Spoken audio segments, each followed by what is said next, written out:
শেষ ঠিকানা যদি 3.5 হাত মাটি হয়, তাহলে কিসের তো ক্ষমতার দাপট?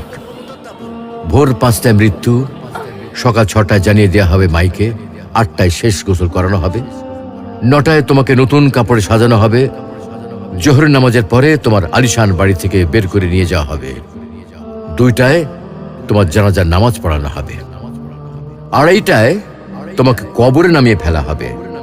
মাটি দেওয়া শেষ হয়ে গেলে কেউ তোমার জন্য দোয়া করবে আর কেউ চলেও আসবে।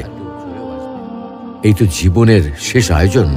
তো কিসের এত অহংকার, কিসের এত ক্ষমতার দাপট? হ্যাঁ, ক্ষমতা কারোর জন্য চিরস্থায়ী নয়। অন্যায়ভাবে কাউকে ঠকালে একদিন ঠিক নিজেকেও ঠকতে হবে, এটাই নিয়ম। হ্যাঁ, এটাই নিয়ম। ভোরের সূর্যোদয়ের আলোতে যে পৃথিবী আলোকিত হয়, সন্ধ্যার সূর্যাস্তে তা আবার হারিয়ে যেত দেখি।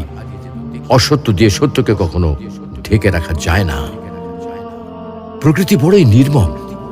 কবে, কখন, কোথায় কার উপর আঘাত হানে তা একমাত্র উপরওয়ালাই ভালো বলতে পারেন। অহংকার আর দাম্ভিকতা পতনের লক্ষণ। তাই অহংকারী না হয়ে সহনশীল হন। ক্ষণস্থায়ী এই দুনিয়ায় কেউ চিরস্থায়ী নয়। এজন্য ভুলে যেতে হবে সব রঙিন স্বপ্ন, ফিরে আসতে হবে রবের দিকে, কারণ শেষ ঠিকানা তো সেই 3.5 হাত মাটি।